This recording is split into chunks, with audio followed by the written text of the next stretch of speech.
ವೃತ್ತದ ಎಲ್ಲ ಭಾಗಗಳನ್ನು ನಾವು ಪರಿಚಯ ಮಾಡಿಕೊಂಡಿದ್ದಾಯಿತು.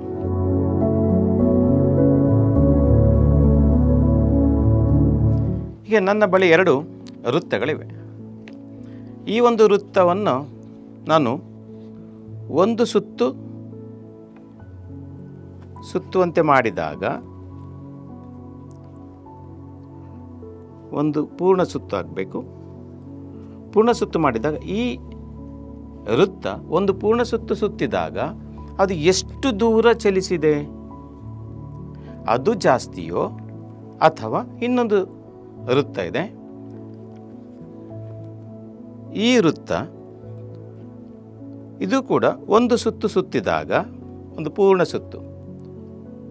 ಪೂರ್ಣ ಸುತ್ತಿದಾಗ ಇದು ಚಲಿಸಿದ ದೂರ ಜಾಸ್ತಿಯ? ಹಾಗೆ 2 ಚಕ್ರಗಳಾಗಿರಬಹುದು, ಒಂದು ಸಣ್ಣದು ಒಂದು ದೊಡ್ಡದು. ಈ 2 ಬೇರೆ ಬೇರೆ ಅಳತೆಯ ವೃತ್ತಗಳು ಒಂದು ಸುತ್ತಿದಾಗ ಅದು ಚಲಿಸಿದ ದೂರವನ್ನು ಅಳತೆ ಮಾಡಲು ನಾವು ಯಾವಾಗಲೂ ಅದನ್ನು ಸುತ್ತಿಸಿ ಆಮೇಲೆ ನಾವು ಅಳತೆ ಪಟ್ಟೆ ಸಹಾಯದಿಂದ ಅಳತೆ ಮಾಡುವುದು ಕ್ರಮ ಅಲ್ಲ. ಹಾಗಾದರೆ ಒಂದು ವೃತ್ತದ ಸುತ್ತಳತೆ ಎನ್ನುವುದು ಒಂದು ರೇಖಾಖಂಡದ ಉದ್ದದ ಅಳತೆ. ಅದು ಆ ವೃತ್ತದ ಸುತ್ತಳತೆಯನ್ನು ನಾವು ಹೇಗೆ ಕಂಡುಹಿಡಬೇಕಾಗಾದ್ರೆ,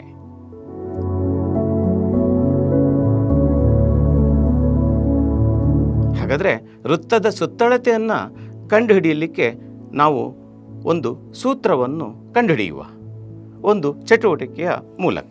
ಈಗ ನನ್ನ ಬಳಿ ಒಂದು ವೃತ್ತ ಇದೆ, ದೊಡ್ಡದಾದ ಒಂದು ವೃತ್ತ. ಇದರ ಸೀಮಾರೇಖೆ ಉದ್ದ ಎಷ್ಟು ಗೊತ್ತಿಲ್ಲ, ಇದರ ವ್ಯಾಸದ ಅಳತೆ ಎಷ್ಟು ನನಗೆ ಗೊತ್ತಿಲ್ಲ. ವೃತ್ತದ ಸೀಮಾರೇಖೆಯ ಉದ್ದ ಅದನ್ನು ಅಳತೆ ಪಟ್ಟಿಯ ಸಹಾಯದಿಂದ ಅಳತೆ ಮಾಡಲಿಕ್ಕೆ ಅಸಾಧ್ಯ ಅಲ್ವಾ? ಹಾಗಾಗಿ ನಾವೇನು ಮಾಡ್ತೇವೆ, ಒಂದು ದಾರದ ಸಹಾಯದಿಂದ ಸೀಮಾರೇಖೆಯ ಸುತ್ತ ಆ ದಾರವನ್ನು ಅದಕ್ಕೆ ತಾಗಿಸಿಕೊಂಡು ವೃತ್ತದ ಸುತ್ತ ಒಂದು ಸುತ್ತನ್ನು ತರುವ. ಇಲ್ಲಿರುವಂತಹ ಭಾಗ ಇದು ಕೊನೆಯ ಭಾಗ, ಇದು ವೃತ್ತದ ಒಂದು ಪೂರ್ಣ ಸುತ್ತು. ಈ ಸುತ್ತಿನಲ್ಲಿ ಒಂದು ಗುರುತನ್ನು ಮಾಡಿಕೊಳ್ಳುವ. ಈಗ ಇದನ್ನು ಬಿಡಿಸಿದರೆ ಇದು ಒಂದು ರೇಖಾಖಂಡ. ಅಳತೆ ಪಟ್ಟಿಯ ಸಹಾಯದಿಂದ ಕೂಡ ಈ ರೇಖಾಖಂಡವನ್ನು ಅಳತೆ ಮಾಡಬಹುದು, ಅಥವಾ ನಮ್ಮ ಹತ್ರ ಇಲ್ಲಿ ಅಳತೆ ಟೇಪ್ ಇದೆ. ನಮ್ಮ ಕಲಿಕಾ ಕಿಟ್ನಲ್ಲಿ ಅಳತೆ ಟೇಪ್ ಇದೆ. ಅದರ ಸಹಾಯದಿಂದ ನಾವು ಈ ದಾರದ ಉದ್ದ ಅಂದರೆ ನಾವು ತೆಗೆದುಕೊಂಡ ವೃತ್ತ ಏನಿದೆಯಲ್ಲ ಆ ವೃತ್ತದ ಸೀಮಾರೇಖೆಯ ಉದ್ದ ಸರಿಯಾಗಿ ಇದಕ್ಕೆ ಸರಿಯಾಗಿದೆ. ಸರಿಯಾದ ಅಳತೆಯಲ್ಲಿ ನಮಗೆ ಕಾಣಿಸ್ತಾ ಇದೆ ನೋಡಿ. ಇಲ್ಲಿ ಕೊನೆಗೆ ಬಂದಿರೋದು 78.5ಕ್ಕೆ ಸರಿಯಾಗಿದೆ. 78.5 ಆಮೇಲೆ 79. ಹಾಗಾಗಿ ಇದು ಈ ಉದ್ದ ನಾನು ತೆಗೆದುಕೊಂಡ ವೃತ್ತದ ಸೀಮಾರೇಖೆಯ ಉದ್ದ. ಇದನ್ನು ಇಲ್ಲಿ ನಾವು ದಾಖಲಿಸಿಕೊಳ್ಳುವ.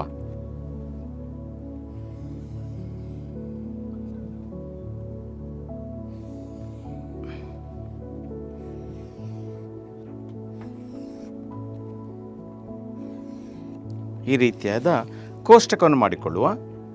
ಇಲ್ಲಿ ವೃತ್ತ ಎ ಅಂದರೆ ಮೊದಲನೇ ವೃತ್ತ, ಇದರ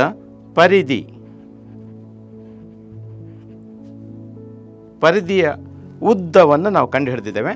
ಅದು 78.5 ಸೆಂಟಿಮೀಟರ್.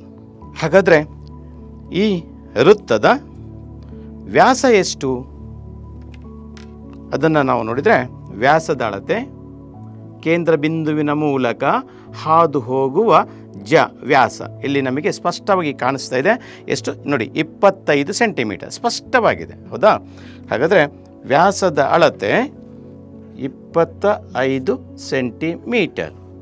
ಈಗ ನಾವು ವ್ಯಾಸ ಮತ್ತು ಪರಿಧಿ ಇವುಗಳ ನಡುವಿನ ಸಂಬಂಧವನ್ನು ನಾವು ನೋಡುವ. ಅಂದರೆ ಪರಿಧಿಯನ್ನು ವ್ಯಾಸದಿಂದ ಭಾಗಿಸುವ. ಪರಿಧಿಯ ಉದ್ದ 78.5 ಭಾಗಿಸು ವ್ಯಾಸ 25 ಸೆಂಟಿಮೀಟರ್. ಇದನ್ನು ಭಾಗಿಸಿದಾಗ ನಮಗೆ ಉತ್ತರ ಭಾಗಾಕಾರ ನಾವೀಗಾಗಲೇ ಕಲ್ತಿದ್ದೇವೆ. ಭಾಗಾಕಾರ ವಿಧಾನದಿಂದ ಭಾಗಿಸಿದಾಗ ನಮಗೆ ಉತ್ತರ ಸ್ಪಷ್ಟವಾಗಿ 3.14 ಸೆಂಟಿಮೀಟರ್ ನಮಗೆ ಉತ್ತರ ಸಿಗ್ತದೆ. ಒಂದು ವೃತ್ತದ ಪರಿಧಿಯ ಉದ್ದ ಮತ್ತು ಅದರ ವ್ಯಾಸ ಇವುಗಳಿಗಿರುವ ಸಂಬಂಧವನ್ನು ನಾವಿಲ್ಲಿ ಪ್ರಾಯೋಗಿಕವಾಗಿ ನೋಡಿ ಬರೆದಿದ್ದೇವೆ. ಇನ್ನೊಂದು ವೃತ್ತವನ್ನು ತೆಗೆದುಕೊಳ್ಳೋಣ. ಅದರ ಸುತ್ತಳತೆಯನ್ನು ಕಂಡುಹಿಡಿಯುವ. ಸುತ್ತಳತೆ ಕಂಡುಹಿಡಿದು ಹೇಗಂತ ನಮಗೆ ಗೊತ್ತಿದೆ. ಅದರ ಸೀಮಾರೇಖೆಗೆ ತಾಗಿಸಿಕೊಂಡು ನೂಲನ್ನು ಹೀಗೆ ಒಂದು ಸುತ್ತುವ. ಒಂದು ಸುತ್ತು ಅಲ್ಲಿ ತಾಗಿದ ತಕ್ಷಣ ಅಲ್ಲಿ ಒಂದು ಗುರುತನ್ನು ಮಾಡಿಕೊಳ್ಳುವ. ಈಗ ಈ ದಾರವನ್ನು ಬಿಡಿಸಿದಾಗ ಇದು ಸಣ್ಣ ವೃತ್ತದ ಪರಿಧಿಯ ಉದ್ದದ ಅಳತೆ. ಇದರ ಅಳತೆ ಎಷ್ಟು ಎನ್ನುವುದನ್ನು ನಾವು ಅಳತೆಯ ಪಟ್ಟಿಯ ಸಹಾಯದಿಂದ ತಿಳಿಯುವ. ಇಲ್ಲಿದೆ ನಾವು ಗುರುತು ಮಾಡಿದಂತಹ ಬಣ್ಣ, ಇದರ ಉದ್ದದ ಅಳತೆ. ಸರಿಯಾಗಿ ಗಮನಿಸಿ, ಇದರ ಉದ್ದದ ಅಳತೆ 39.2 ಈ ವೃತ್ತದ ಪರಿಧಿಯ ಉದ್ದ. ಬಿ ವೃತ್ತ ಏನಿದೆ ಇದರ ಪರಿಧಿಯ ಉದ್ದ 39.2 ಸೆಂಟಿಮೀಟರ್. ಈ ವೃತ್ತದ ವ್ಯಾಸದ ಅಳತೆಯನ್ನು ನೋಡುವ. ಇದರ ವ್ಯಾಸದ ಅಳತೆ ನೋಡಿ, ಸರಿಯಾಗಿ ನೋಡಿ ಗಮನಿಸಿ, 12.5 ಕರೆಕ್ಟಾಗಿದೆ ನೋಡಿ, ಸರಿಯಾಗಿ 12.5 ಇಲ್ಲಿಗೆ ಕಾಣಿಸಿ. ಇಲ್ಲಿವರೆಗೆ 12, ಮಧ್ಯದ ಈ ಪಾಯಿಂಟ್ 0.5 ಅಂದರೆ 12.5 ಸೆಂಟಿಮೀಟರ್. ಈಗ ಇವುಗಳಿಗಿನ ಸಂಬಂಧ, ಪರಿಧಿಯ ಉದ್ದದ ಅಳತೆಯನ್ನು ನೀವು ವ್ಯಾಸದ ಅಳತೆಯಿಂದ ಭಾಗಿಸಿದಾಗ ನಿಮಗೆ ಭಾಗಲಬ್ಧವು 3.14 ಸೆಂಟಿಮೀಟರ್ ಅಷ್ಟು ನಿಮಗೆ ಸಿಗ್ತದೆ. ಇದೇ ರೀತಿಯಾಗಿ ನಾವು ಇನ್ನೊಂದು ವೃತ್ತವನ್ನು ತೆಗೆದುಕೊಳ್ಳುವ. ಈ ವೃತ್ತದ ಸೀಮಾರೇಖೆಯ ಉದ್ದವನ್ನು ಈಗ ನಾವು ಅಳತೆ ಮಾಡಿ ನೋಡುವ.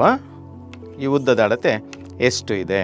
ಸೀಮಾರೇಖೆ ಉದ್ದದ ಅಳತೆಯನ್ನು ನಾವು ಹೀಗೆ ಅಳತೆ ಪಟ್ಟಿಯ ಸಹಾಯದಿಂದ ಅಳತೆ ಮಾಡಿ ನೋಡಿದಾಗ ಇದರ ಅಳತೆ 37.7 37.7 ಇದರ ಅಳತೆ ಆಗಿದೆ. ಸ್ಪಷ್ಟವಾಗಿ ನಮಗೆ ಸ್ಪಷ್ಟವಾಗಿ ಕಾಣಿಸ್ತಾ ಇದೆ. 37.7 ಸೆಂಟಿಮೀಟರ್. ಸೀಮಾರೇಖೆ ಅಂದರೆ ಪರಿಧಿಯ ಉದ್ದ 37.7 ಸೆಂಟಿಮೀಟರ್. ಹಾಗಾದರೆ ಇದರ ವ್ಯಾಸದ ಅಳತೆಯನ್ನು ನಾವು ನೋಡುವ. ಕೇಂದ್ರ ಬಿಂದು ನಮಗಿಲ್ಲಿ ಕಾಣಿಸ್ತಾ ಇದೆ. ಕೇಂದ್ರ ಬಿಂದು ವ್ಯಾಸದ ಅಳತೆ ಸರಿಯಾಗಿ 12 ಸೆಂಟಿಮೀಟರ್ ಇದೆ. ವ್ಯಾಸದ ಅಳತೆ 12 ಸೆಂಟಿಮೀಟರ್. ಈಗ ಈ ಪರಿಧಿಯ ಉದ್ದ 37.7 ಭಾಗಿಸು ಇದು 12. ಇದನ್ನು ಭಾಗಿಸಿದಾಗ ಭಾಗಲಬ್ಧ ನಮಗೆ 3.14 ಸೆಂಟಿಮೀಟರ್ ಆಗಿ ನಮಗೆ ಸಿಗ್ತದೆ. ಈ 3 ಚಟುವಟಿಕೆಗಳನ್ನು ನಾವು ನೋಡಿದ ನಂತರ ನಾವು ಇಲ್ಲಿ ಒಂದು ವಿಷಯವನ್ನು ಅರ್ಥ ಮಾಡಿಕೊಳ್ಳುವ. ಪರಿಧಿಯನ್ನು ಆಂಗ್ಲ ಭಾಷೆಯಲ್ಲಿ ನಾವು ಸರ್ಕಂಫರೆನ್ಸ್ ಅಂತ ಹೇಳ್ತೇವೆ. ಹಾಗಾಗಿ ಪರಿಧಿಯನ್ನು ನಾವು ಸಿನಿಂದ ಸೂಚಿಸ್ತೇವೆ.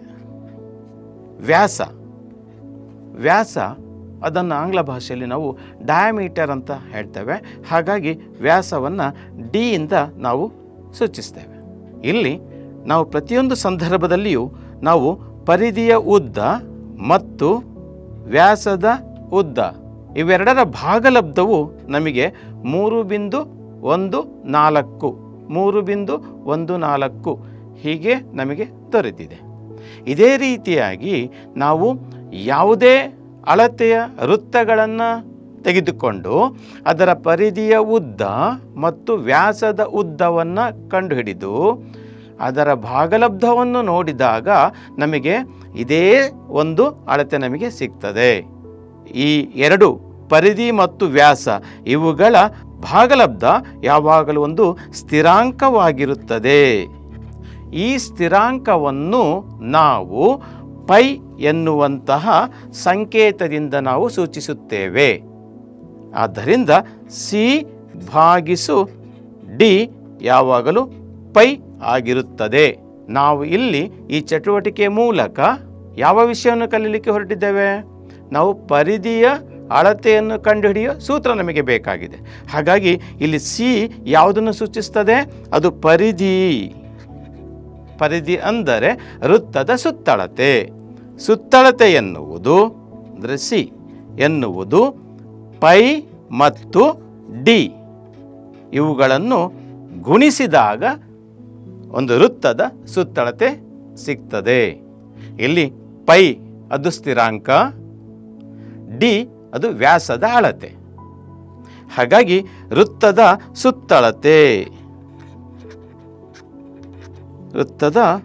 ಸುತ್ತಳತೆ ಅಂದರೆ ಸಿ ಸರ್ಕಂಫರೆನ್ಸ್ ಅಥವಾ ಪರಿಧಿಯ ಉದ್ದ ಅಂತ ಕೂಡ ಹೇಳ್ತೇವೆ ನಾವು. ವೃತ್ತದ ಸುತ್ತಳತೆ ಎನ್ನುವುದು ಪೈ ಇಂಟು ಡಿ ಅಂದರೆ ಪೈ ಡಿ ಆಗಿರುತ್ತದೆ. ಈ ಸೂತ್ರದ ಸಹಾಯದಿಂದ ನಾವು ಯಾವುದೇ ವೃತ್ತದ ಸುತ್ತಳತೆಯನ್ನು ನಾವು ಕಂಡುಹಿಡಿಯಬಹುದು. ಇಲ್ಲಿ ಪೈ ಎನ್ನುವುದೊಂದು ಸ್ಥಿರಾಂಕ. ನಾವು ಲೆಕ್ಕಾಚಾರ ಮಾಡುವ ಸಂದರ್ಭದಲ್ಲಿ ಪೈಯ ಬೆಲೆಯನ್ನು 3.14 ಎಂದು 2 ದಶಮಾಂಶಗಳ ಸ್ಥಾನಕ್ಕೆ ಸರಿಯಾಗಿ ತೆಗೆದುಕೊಳ್ಳುತ್ತೇವೆ. ಅಥವಾ ಪೈಯ ಬೆಲೆಯನ್ನು 22/7 ಎನ್ನುವಂತಹ ಮೌಲ್ಯವನ್ನು ಕೂಡ ನಾವು ತೆಗೆದುಕೊಳ್ತೇವೆ. ನಿಜವಾಗಿಯೂ ಪೈಯ ಒಂದು ಬೆಲೆ ಅದು ಒಂದು ಅಭಾಗಲಬ್ಧ ಸಂಖ್ಯೆ.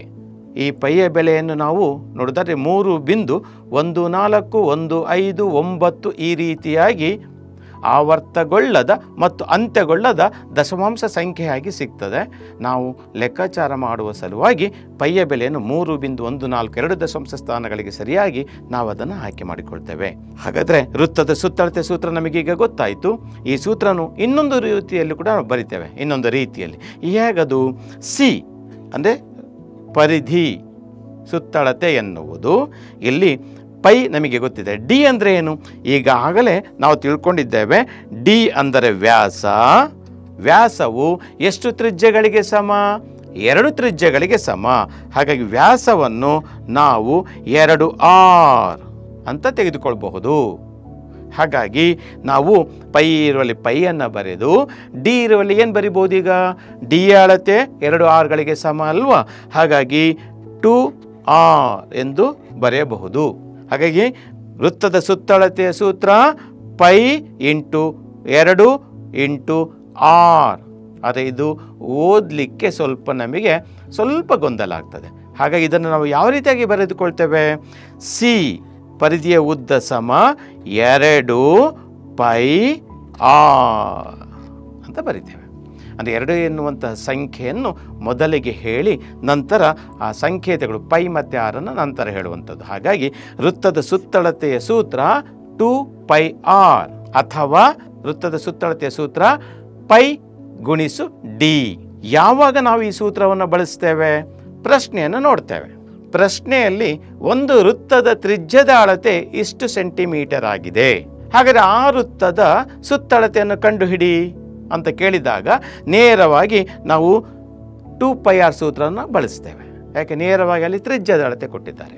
ಅದೇ ಪ್ರಶ್ನೆಯಲ್ಲಿ ಒಂದು ವೃತ್ತದ ವ್ಯಾಸದ ಅಳತೆ 25 ಸೆಂಟಿಮೀಟರ್ ಆಗಿದೆ, ಆ ವೃತ್ತದ ಸುತ್ತಳತೆಯನ್ನು ಕಂಡುಹಿಡಿಯಿರಿ ಅಂತ ಕೇಳಿದಾಗ ನಾವಲ್ಲಿ ನೇರವಾಗಿ ಸಿ ಸಮ ಪೈ ಗುಣಿಸು ಡಿ ಆ ಸೂತ್ರವನ್ನು ಹಾಕ್ಕೊಳ್ಬೇಕಾಗಿ ಬರ್ತದೆ.